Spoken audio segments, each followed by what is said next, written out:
նախ այսօրվա ակցիայի մասին նամակ եք հանձնելու, ինչ ակնկալել, որովհետև նմանատիպ ակցիաներ բազմիցս են եղել, այդ թվում այս գրասենյակի առջև, բայց տեսնում ենք, որ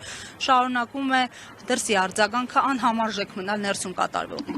Այո, ես ասած համաձայն եմ եւ չեմ պատրաստում կեղծել իրականությունը։ Այս շենքում նստած բոլորը եւ այս շենքում բովանդակային իմաստով արտահայտված ներկայացուցչությունը իրենց եվրոպական կառույցների իդեմս տարբեր ոլորտային հանձնաժողովների եւ ինստիտուտների հիանալի գիտեն ինչ է կատարվում Հայաստանում։ Այնպես չի, որ մեր նամակի բովանդակությամբ պիտի դրա մասին իմանան եւ հանուն անկեղծության պետք է ասել, որ իրենք նաեւ իրենց զեկույցներում տարեկան դրա մասին գրում են եւ կախյալ դատական համակարգի եւ քաղաքականացված գործերի, շինծու գործերի մասին եւ Հայաստանում մարդու իրավունքների դեմ ուղղված հանցագործությունների մասին եւ լրագրողների դեմ ուղղված բռնությունները, որոնք խրախուսվում են իշխանության կողմից, իրենք այդ ամեն ինչը գիտեն։ Այլ բան է, որ դրանց համարժեք արձագանք չկա եւ ինչ որ շատ մեծ լոյալությամբ են վերաբերում այսօր իշխանազավթ Նիկոլին, տպավորություն ստեղծելով մեզ մոտ, համոզմունք ստեղծելով, ձևավորելով մեզ մոտ, որ միգուցե Եվրոպան եւ եվրոպական կառույցները այսօր ոչ թե եվրոպական արժեքների մասին են, որտեղ հիմնակարայինը մարդու իրավունքներ են, այլ միգուցե մարդու կյանքը առուծախի հանելու եւ քաղաքական շահարկման առարկա սարքելու մասին են։ Մեր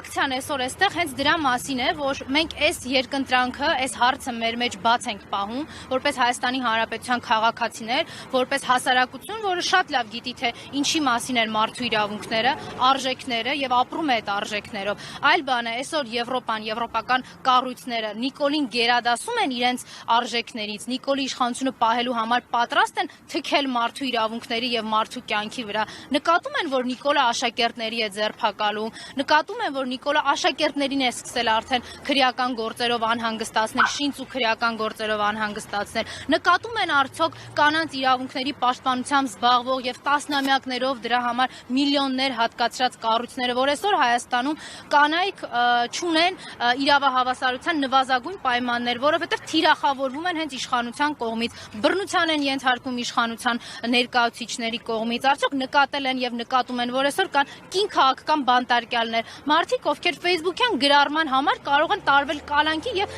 դատապարտվել Նիկոլի ասած վնգստացող դատավորների դատական ակտերով։ Մենք այստեղ ենք իրենց հիշեցնելու, որ այս հարցը բաց է մնացել։ Դուք պատրաստ եք այս հարցի պատասխանը տալ, թե ոչ։ Ընդ որում ես ձեզ ասեմ, որ հայ հասարակությունը պատրաստ է լսել այս հարցի ցանկացած պատասխանը։ Մենք պատրաստ ենք լսել եվրոպական քաղաքական ղեկավարությունից, քաղաքական էլիտայից այն պատասխանը, որ իրենց համար թանկ է ոչ թե մարդու կյանքը, այլ են առուծախը, որ իրենք կազմակերպում են հանուն Նիկոլի աթոռի եւ իհարկե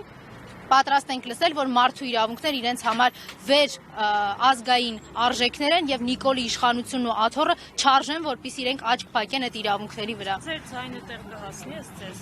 Ամեն անգամ այդ հույսով ենք ու կարծում եմ, որ միգուցե նաեւ իրենց է հենց շատ դիսկոմֆորտ, որ այդ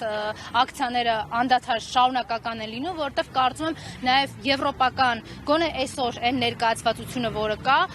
աչք է փակում իրենց ներկայացուցիչների նախորդող վարքագծի վրա, որովհետեւ օրինակ նախորդ դեսպանը ԵՄ-ի իրեն նախորդող գործընկերները շատ ակտիվ էին դատական գործերին ներկայացվածությամբ, նիստերին ինչ որ ակտիվությամբ եւ նույնիսկ քաղաքական մեկնաբանություններ, այո, մասնակցություններով եւ քաղաքական մեկնաբանություններով ինչ որ աչքալուսանքներ էին տալիս այս կամ այն գործի հետ կապված։ Հիմա օրինակ ես անձամբ ներկայիս դեսպանին հնարավորություն էի ունեցել հրավիրելու քաղաքական բանտարկյալներից մեկի դատավարության, ինքը իհարկե լռելի այն մերժել էր։ Դա կարծում եմ այս գործելավոճը իրենք գոնե պետք է վերանային, թե չէ նախորդիվ ասած իմ հարցի պատասխանը հստակ է դառնում։ Աթոռը եւ Նիկոլի աթոռը իրենց համար շատ ավելի թանկ է, քան մարդու իրավունքը։ Քաղաքական շահը այսօր եվրոպական քաղաքական էլիտայում գերակշռում է, իրենք նախընտրում են ունենալ խամաճիկային իշխանություն եւ Նիկոլ, որը կծախի Հայաստանի Հանրապետությունը, Հայաստանի քաղաքացիներին կարգելի Արարատին նայել, կարգելի Հայաստանի Հանրապետությանը առաջնահերթություն դիտարկել հայոց ցեղասպանությունը, դրա միջազգային ճանաչումն ու դատապարտումը։ Այս ամեն ինչի համար անինքնություն մի հասարակություն ստեղծելու համար, որը կլինի ընդհանրապես ճանապարհների եւ հանգույց կառույցների վարչատարածքային միավոր, որը ում անունով ինչի համար կկարողանան եւ ինչ կուզենան կկոչեն։ Եկեք Կրչյան, ասում եք անինքնություն, բայց տեսեք նոր կենսաչափական անձնագրերը Հայաստանի Հանրապետության բոլոր այսպես տեսարժան վայրերն են ընդգրկել, ոնց որ տուրիստական բրոշուր լինի, ու ասում եք անինքնություն, մարդիկ հստակ գնահատում են, ինչը մերն է, մենք շարունակելու ենք պաշտպանել ու պահել։ Այդ նկարազարդ բրոշուրը բոլորիս տալու են որպես մի հատ սիմվոլիկ նվեր, հուշանվեր ու բոլորիս ճանապարհելու են այստեղից, որովհետև այն քաղաքականությունը, որ հիմա իրականացվում է, 0 կետ էր Արցախի համար եւ Արցախ չկա, հիմա 0 կետ է Հայաստանի համար եւ Հայաստան չի լինելու։ Բոլորիս տալու են այդ նկարները եւ ճանապարհեն այլ պետությունում ապատրիդ դառնալու։ Շնորհակալ եմ։ Ես եմ։